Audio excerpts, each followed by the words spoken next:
Versace, Versace, Versace, Versace, Versace, Versace. Hey, Versace, Versace, Versace, Versace, Versace. It's April Dawn, so let's go ahead and talk about it. This is the assassination of Gianni Versace, American crime story.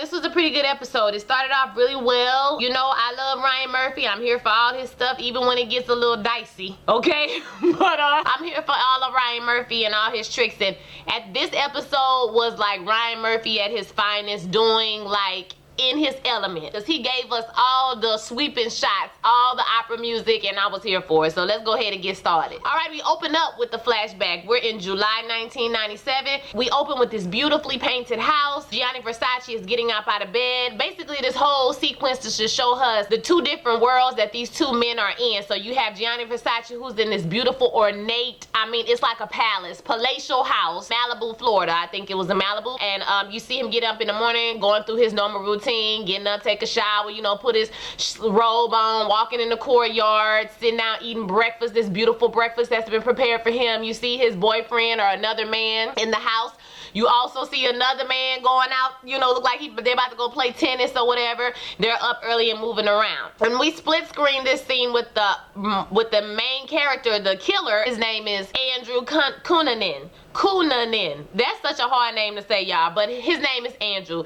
And we split screen to Andrew, and Andrew is on the beach. He's sitting on the beach. We can't tell what he is at the beginning. So we see him on the beach. He's sitting with his book bag. Inside of the book bag, he has a copy of The Man That Was Vogue. This is a book, apparently a popular book, and he also has a gun. So we see him get up, walk to the water like he gonna kill himself, maybe, or he's you know, depressed or whatever, and he starts screaming and yelling and screaming.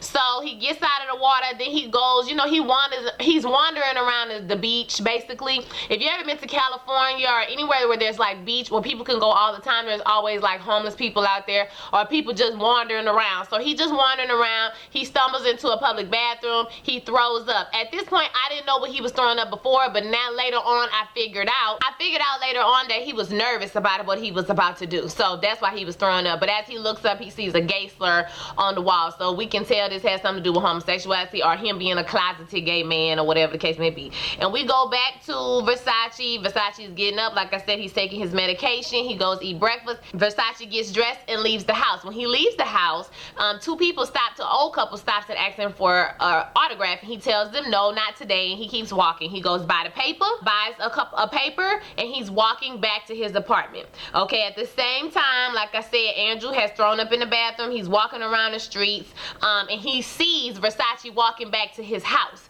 And so when he sees him, he runs over to him. He says, Versace, and he turns around, or he says something to him. I think he called his name, and he turned around, and dude shot him once and shot him twice. The second time he shot him in the face. I didn't know he got shot in the face. He shoots Versace, then he walks away, and a person who works there sees him walking away and calls him and starts chasing after him, okay? He runs away and he turns around actually and points a gun at the dude, and dude like, hey, you know, whatever. So he goes, you know, he let the dude go. Dude ran away. Then we flash to 1990, and we see Andrew walking into a bedroom with a man and a woman in the bedroom sleeping. And the first thing he did when he walked in the room was feel on himself, and I was like, who are these people and what's going on? Then he jumps in the bed with both of them, and he tells them that he met Versace. Later on, they never said who the girl was or who the man and the woman was, the couple, but I'm assuming like either that's his brother and his brother wife, or that's his sister and his sister husband. But you can tell later on that the man is uncomfortable with him, or not really uncomfortable, he just know that, you know, Andrew full of shit most of the time, basically. Then we flash back further well, we're in 1990 already when he goes to the red room, but we flash back to when he first met Versace. He starts telling the couple about how he met Versace, and you know, he starts telling them the story. Then we go back into the flashbacks. He's in California, he's at the gay club, and dude is making his way through the crowd. His friend gets him in the VIP section. So he sees Versace and he greets him in Italian. Versace is basically ignoring him. He like, hey, you know, how you doing? He go back, dude start talking again, and he like, do I know you? Did I ever meet you? He's like, yes, my name name is whatever his name was, because I couldn't really hear it. It was like something DeComo or something like that. He says he met him at such and such party. They exchanged a few words. He was very gracious, and you know, for you to remember, like he prompted him, like, you know, for me to remember it would be nothing, but for you to remember is such a big deal. Versace ain't remember him, but he just played it off, you know, like he didn't want to look bad, so he was just like, yeah, you know, it was nice to meet you or whatever. Andrew just inserts himself into the conversation. He starts talking about stuff, and then people just forced to look. It's just really awkward. The scene was awkward, how he just forced himself into the situation. But eventually, Versace finds something that he likes about him, so dude, sit down. He, you know, tell another dude, go on about your business, you know what I'm saying?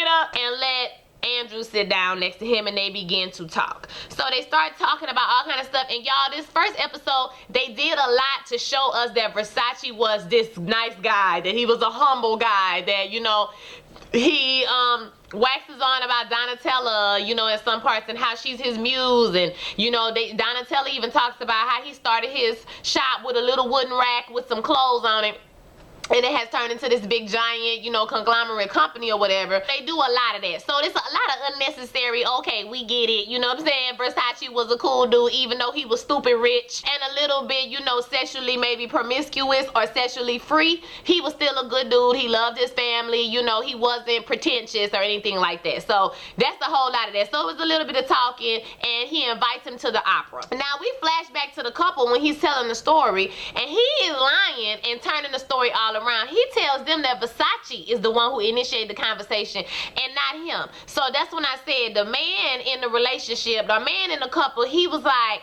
he was side-eyeing him like, boy, you is full of shit. And it sounded like, you know, like some yeah type look on his face, like, boy, you say this kind of stuff all the time. So we can see that Andrew be lying. Why he always lying? I need to know, Andrew. So what's going on with him? We see Andrew got something going on, honey. Then we see him at a like school, I guess. He's at school. He's talking to his friend, telling his friend, man, you know, I'm going to the opera with Versace or whatever. At first, I didn't know if he was lying or telling the truth. Oh, when he was talking to the couple, the dude was like, well, you're not worried about him being gay? He said, I'm not worried about him being gay. You know, if Gianni Versace asks you to go to the opera, you go. But clearly, you know, we can see, or I can see, that homeboy is gay too. So, you know, Andrew gay too. So it's like, okay, you know what I mean? You trying to fool these people and make them think you're not gay, but to me, it's like they know you gay too, or they just don't want to admit it. This is the couple I'm talking about. Like I said, I think one of his brothers, because they can't be his mom and daddy. It's his brother, one of his brother or one of his sisters, something like that. Then we see him walking with his friend and telling his friend he got invited to the opera by Versace.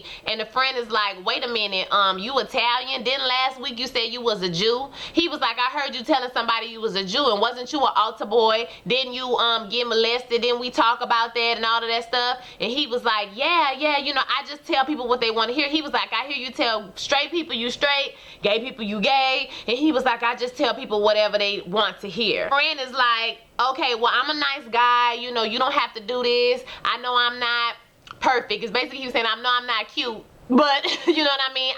I care about you, and you know, we can try to make it work, but you know, you can tell that Andrew ain't into old boy, okay? He said he's not lying about his date, and he really has a date with Versace, and friend was just like, okay, well, you know, I wish you all the best. Then we see Andrew in his house obsessively staring at all these different magazines. I don't know if it was about the opera. I don't know if the magazines were pictures of Gianni Versace's house. I don't know what exactly he was looking at in the magazine, but looked like he was just studying the whole situation so he could come up with some more lies, or maybe so he could fit in. This is obviously the night of the opera, so he gets up and looks at his closet. Child, he don't have no clothes, nothing. So then he goes into wherever he's living, that man's closet, and opens up his closet and looking for something to wear. And then we go back to Versace and his model. He's putting on the outfit, and here we go, more stories about how, you know, she is his work and he is nothing, and he does this all for her, and you know, letting us know Versace was a humble guy, you know what I mean? He wasn't an asshole, you know, he was a nice dude. The lady of the couple comes home and finds Andrew in the closet, and she says he should have asked before he just went in there and took some clothes, but she feels sorry for him, so she helps him put his whole look together by putting a really expensive watch on his arm. I'm sure it's probably a Rolex or something like that. So Andrew goes to the opera. He steals opera glasses off the table, y'all. Andrew is a fool, honey. He's sitting in the box, and a dude sees him across. I don't know if that was Versace's boyfriend or just another dude Versace was messing with. I couldn't tell. If you saw, let me know who that was in the other box that was across the theater from him. So he's all enraptured. I really like this scene because, first of all, I love the opera. If you don't know that about me, I was a voice major in college. I have 2 degrees in music, so opera was my specialty, and I love singing opera, and I love that song, and I love that opera, so I live for it. And so he was really enjoying it. It seemed like he really got enraptured in he's more enraptured in the what I want to say, the fairy tale, the story of the opera. You know what I'm saying? He really gets enraptured in it. Like, that was a good directing scene for Ryan Murphy. Like, I like the way I like the cinematography and the direction of that scene. The acting was very good. So after the show is over, he's walking around. Versace's fixing some champagne for them. He's walking around the stage, you know, just looking at everything. And he steps into the spotlight in this strange ass moment. Okay, it was so weird. Versace and him are making small talk, and Andrew is lying about what his dad did. I mean, he told this whole fanciful ass story about how he was a pilot and he flew for this woman, and you know, Versace knows who the woman is because this woman apparently had 3,000 pair of shoes, and he manages all his businesses now. He's retired from abroad, and he tells him that, you know, he's writing a novel about everything that happened in his life. And then Versace goes on and talks about, like I said, Donatella, his music, how his first dress is for Donatella, and every dress he makes is for Donatella, and his family is everything. And he talks about how they used to play at this place, and you know, wherever they were from, and he fell in love with the Medusa statue with all the snakes coming out her head. He said, you know, he loved life and he wants that. We get it, you know what I'm saying? He loved life and he wants his clothes to reflect how much he loved life. So if you've seen Versace, you know it's this, it's that, it's like this, okay? It's like this, it's like, it's everything. It's like a whole bunch of stuff all through on the outfit together. Like, some of the Versace stuff is not cute to me, but I see it means decadence. You know, it look like money, like, you know what I'm saying, like gaudy, but it looked like money. Like, I got money, bitch. I'm just gonna flaunt all the money I got all over my chest with all these gold chains just overlapping on top of each other on a shirt, okay? On a silky shirt, honey. They kind of, you know, make a little, you know, they flirting with each other or whatever. He touching his face. Oh, you're gonna be a wonderful person one day. You know, he shooting his shot. Versace, you know, he working his magic on Andrew, but Andrew, he ready for it. So we back to 1997, back to the scene of the crime. Shots fired, right? Andrew is walking away from the scene of the crime, and a worker chases him. I already said that. Boyfriend comes out. Boyfriend finds Versace on the steps. He holding him. He crying. He screaming. Somebody call the police. You know, they calling the ambulance. Andrew runs into a garage, and he sits inside of a car where he has a change of clothes. He expresses this moment of complete freaking weirdness where he's excited and happy about what he has just done. He's like crying. It's so weird, and it was so freaking freaky how he was so happy about what he had done. Oh my gosh. And we hear sirens in the mist. So the police arrive at the scene, and this dude who was standing there, I like how they had the interactions of the fans, the people, because it was the dude who realized what was going on. He ran to his car. He got a little camera where you take Polaroids. He took a picture, and he was holding it up like, I got the only pictures of Gianni Versace. The police checking out an area spots the dude in the rooms. They taking Versace to the hospital this whole time all of this is happening. So it's like a cross-cut scene. The police catch this dude trying to carjack somebody. He have on a red shirt too, and they chasing him. So they think this is Andrew. When they chasing him, they catch him on the street, but it's the wrong dude. Andrew has the same red shirt on, but he's gone off in another direction. So Versace is on the operating table. Like I said, the photographer that took the picture, he already holding up the picture trying to sell it to the highest bidder, and Versace dies. And so it's sad how they ended the scene where everybody just walked out. You know, it was just kind of like, damn, we can't say this, you know, this great man. During this whole scene, they were playing the song that I sang at my master's recital. It's called quante volte ti chiedo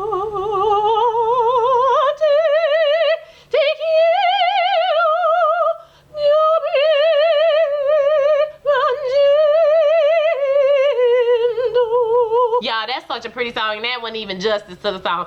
But it's a beautiful song that was playing during that whole scene. I lived. I got my life on that scene. Andrew makes it to a cab. and he leaves the scene. Boyfriend is informed that Versace is dead. He just like in total shock of what's going on. The people who asked Versace for that autograph at the beginning of the episode, the woman broke through. This show you how disrespectful people are to famous people. It's like just because they famous doesn't make them less of a person, right? She broke through the tape. She ripped the page out of magazine, broke through the police tape, went up to the blood, splattered the blood, and took it back across the line and put it in a plastic pouch. If that's not sick and so disrespectful, I don't know what is. If somebody would have did that to you, girl, bye. So Andrew arrives back to his apartment complex. I'm assuming this is his apartment complex, and he goes into the lobby, into the bathroom, and washes his face. Then he goes out and he sees a news report on the TV, and this woman in front of him, is covering her mouth because she's in shock, and he covers his face because he is smiling.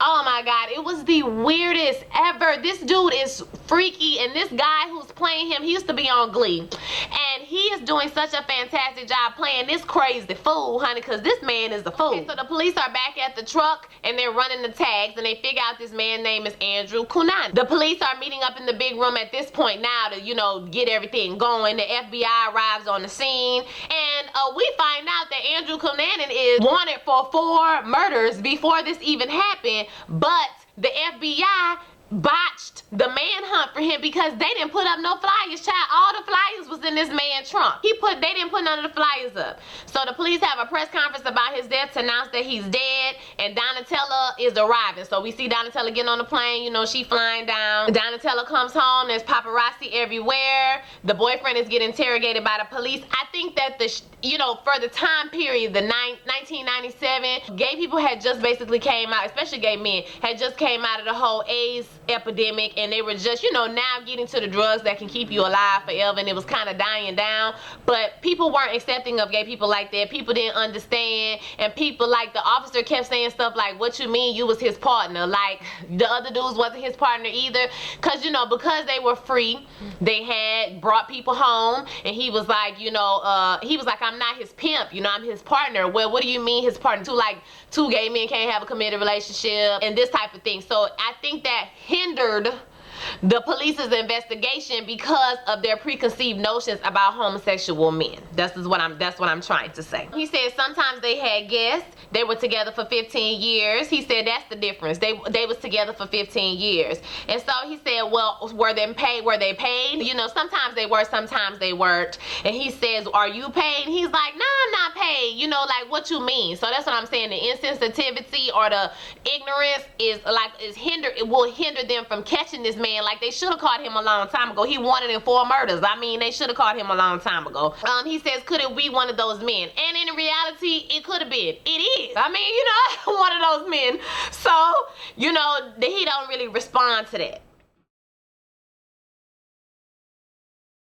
So Donatella arrives home, and her and the boyfriend have a talk. The policeman leave. She said, what you told the police? Because now that he's dead, they're going to find out everything he was doing. They're going to, you know, basically rake him over the coals. Do not speak about my brother until you have permission from me. I said, well, damn, Donatella don't play. They portray her character, Penelope Cruz is playing her, but they portray her character as very protective of her brother and their legacy, but also a little bit sinister. Like, you know, like a gangster type, you know, Italiano type gangster vibe. I'm here for it though. He was like, bitch, you had one job. That was to take care of my brother, okay? And now he dead. You couldn't even do that job. So don't you speak about him unless I tell you to, ho. Donatella goes into a meeting and she shuts the door on boyfriend. So she goes into the meeting. I guess this is with the business partners, the people that run the business, because their business is a private company, and the company had been offered up for the New York Times to go public. And so she says, this is a time for family, because you know they're going to spill all the tea about this man. They're going to try to slander his name, but she not going to let them kill her brother twice. As long as the company is alive, her brother is still alive, okay?